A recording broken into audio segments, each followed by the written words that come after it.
સુરક્ષાને લઈને ચિંતાજનક આંકડા સામે આવ્યા છે।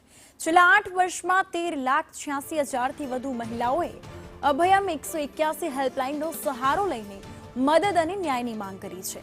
સૌથી વધુ ચોંકાવનારી વાત એ છે કે કુલ કોલ્સમાંથી આશરે 60% કોલ્સ ઘરેલુ હિંસાને લગતા છે।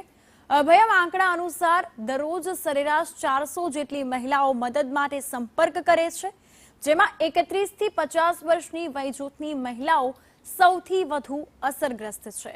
ખાસ કરીને આપણે જણાવીએ તો વર્ષ 2020માં 1.36 લાખ કોલ્સ જે અભયમ 181 ને મળેલા છે અને વર્ષ 2021ની જો વાત કરીએ તો જે આંકડા સામે આવ્યા છે તે આધારિત 1.65 લાખ કોલ્સ મહિલાઓના અભયમની ટીમને મળેલા છે।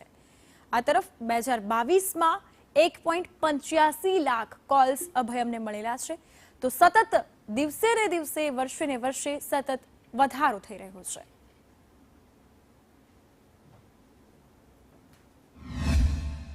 મહિલા એસીપી હિમાલા જોશી સાહેબ ખાસ તો જે રીતે મહિલાઓ પર હિંસા ઘરેલુ હિંસાના કેસોમાં સતત વધારો થઈ રહ્યો છે। લગભગ 60% જેટલા કોલ છે દૈનિક મળી રહ્યા છે અને લગભગ દિવસના 400 જેટલા કોલ મળે છે। આપ શું માનો છો, શા માટે આ પ્રકારના કેસોમાં વધારો થઈ રહ્યો છે?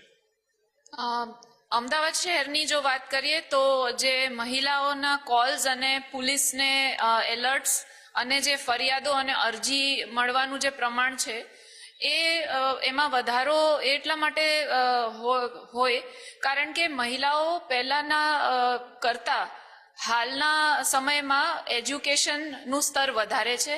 મહિલાઓને અવેરનેસ પણ પહેલા કરતા વધારે છે, એમના શું રાઇટ્સ છે અને કાયદામાં શું શું જોગવાઈ છે જે એમના માટે અવેલેબલ છે।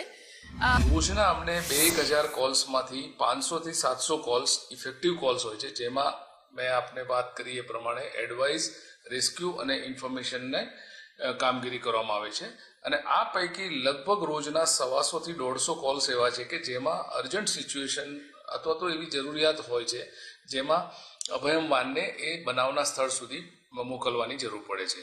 હવે આમાં પ્રકારોની વાત કરવામાં આવે તો ડોમેસ્ટિક વાયોલન્સ એટલે કે ઘરેલુ હિંસા, જેમાં લગભગ 40%, ખાસ કરીને કોરોનાની મહામારી પછીનો જે ટ્રેન્ડ છે, અગાઉ ઘરેલુ હિંસા ટોટલ નંબર ઓફ કોલ્સમાંથી લગભગ 28 થી 30% હતી, જે અત્યારે વધીને 40 થી 45% જેટલા કેસીસ। અને આ પ્રકારના કેસીસ ન માત્ર ગરીબ પરંતુ સમાજના ત્રણેય મધ્યમ વર્ગ, ઉચ્ચ વર્ગ અને ગરીબ દરેક કક્ષામાં આ પ્રકારના કેસીસ રિપોર્ટ થાય છે।